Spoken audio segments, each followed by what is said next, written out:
he went even further on. He was so inspired, but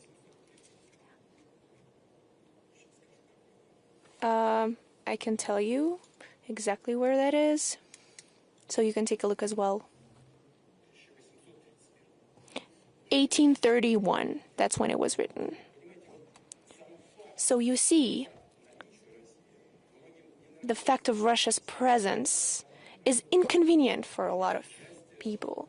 So everyone tries to play part in this historic event of inflicting strategic defeat and to, of course, benefit from it, to reap a piece from here, from there, but also to make a convincing gesture, but they will not succeed.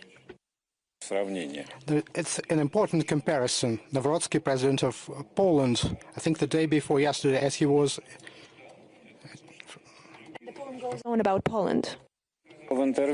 He mentioned in an interview that he keeps talking to General Pilsudski, discussing issues of relations with Russia, and you speak with Pushkin. There's no harmony in it. You see, Pilsudski was such a personality who was harboring animosity towards Russia, and under his leadership and under the leadership of his ideas, Poland has made a lot of mistakes between the First and Second World War, because Germany proposed peaceful resolution on the Danzig corridor issue, and the Polish leadership refused to do it, and then fell as the first victim of Nazi aggression. And they also fully recused the following idea. I believe historians are aware of it, that Poland refused Soviet Union helping Czechoslovakia. Soviet Union was prepared to do it. We have documents here in Russia. I took a look at them myself, of notes being written to Poland. And Poland said that there would be no way it could lead Soviet troops to Czechoslovakia. And if Soviet planes would fly over, then Poland would strike them down. And then it fell as the first victim of the Nazi aggression.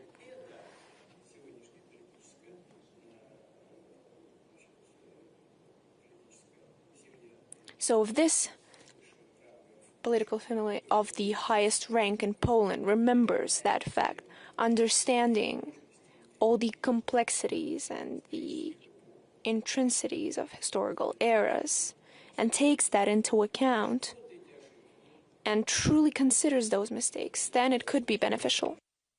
I have a suspicion that he has a different context. Okay, further questions, please.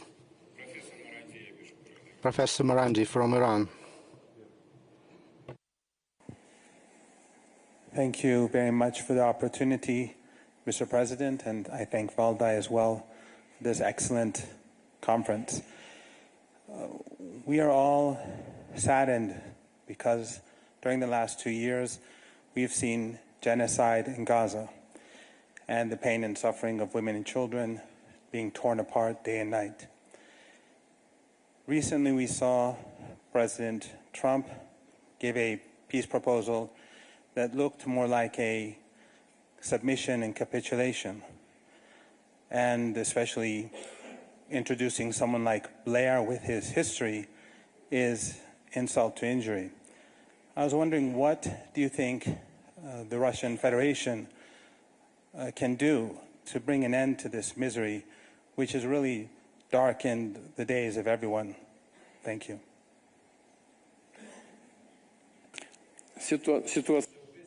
The situation in Gaza, it's truly a horrific event in the modern history of humanity.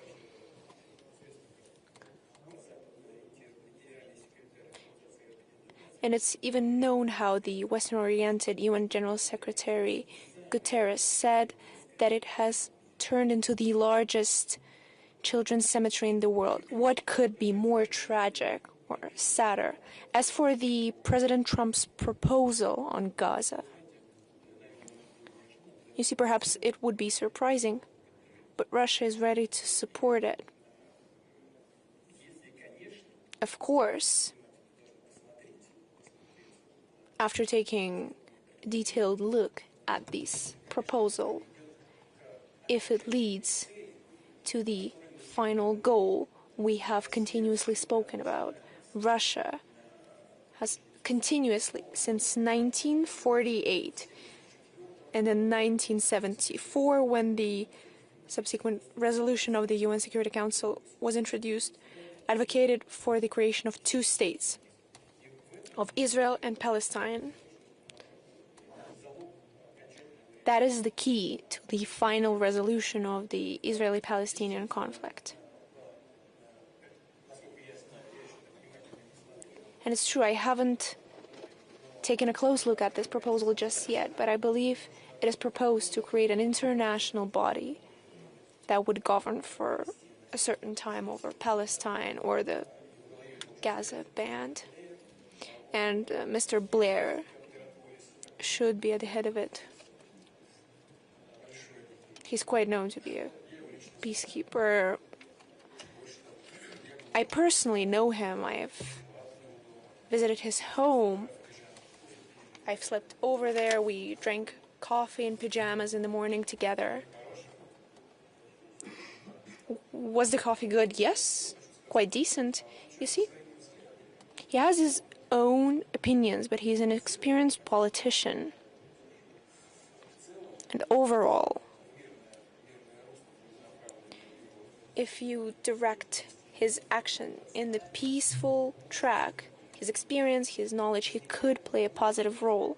Of course, there are certain questions. How long this international administration would be in power? And then how and who will transfer this power? There is a mention of transfer of power to the Palestinian administration. In my opinion, everything should be handed over to President Abbas and the current administration of Palestine.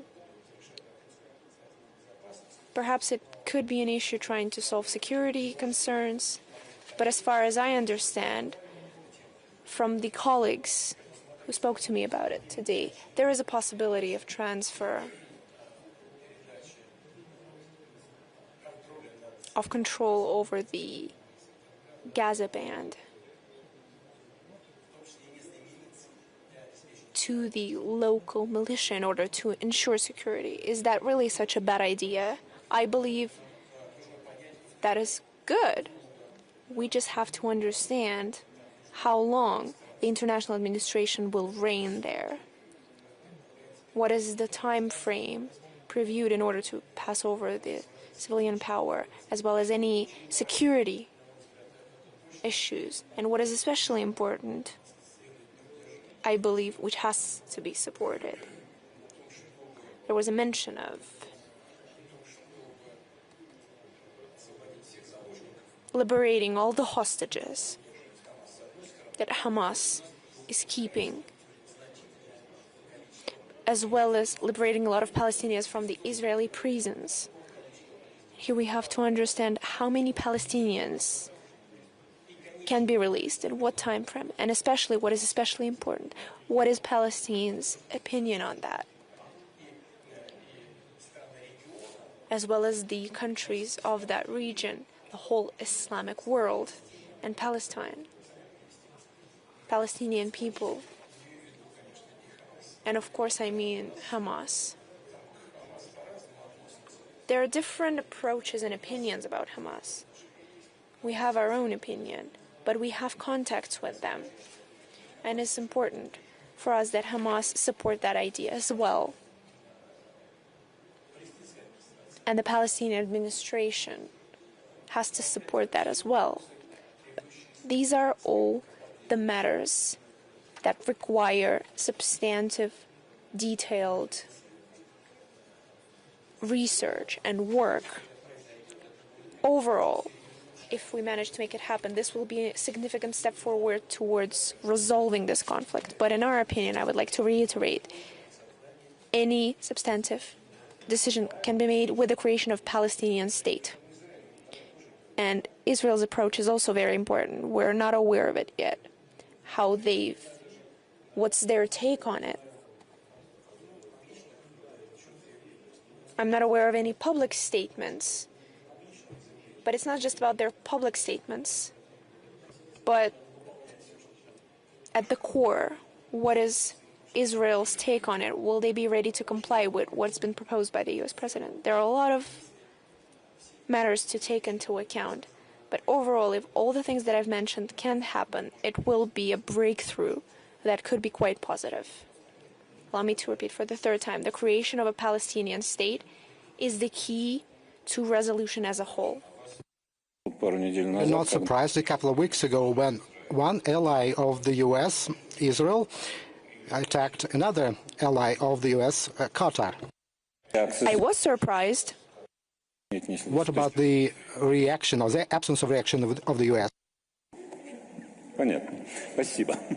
Так, Тара Рид, пожалуйста, здесь. Okay, Tara Reid. President Putin, it's a tremendous honor to speak to you. I want to start with a thank you that will lead to the question. I used to work for Senator Biden and Leon Panetta in the United States of America, and I came forward about some things and corruption in 2020, and I was targeted by the Biden regime to the point where I had to flee. Margarita Simenon, who was a hero to me, helped me, and Masha Maria Butina get through. And I was able to get political asylum thanks to you. And with your collective effort, you saved my life. So thank you. I was a target, and my life was in immediate danger. What I can say about Russia is Lublyo Russia. I have found it to be beautiful. The propaganda in the West was wrong about Russia. I love Moscow. The people have been very warm and welcoming. It's efficient. And for the first time, I feel safe and I feel more free. I work for RT. And I've really enjoyed it. I'm given a lot of creative freedom to work in my sphere in geopolitical analysis.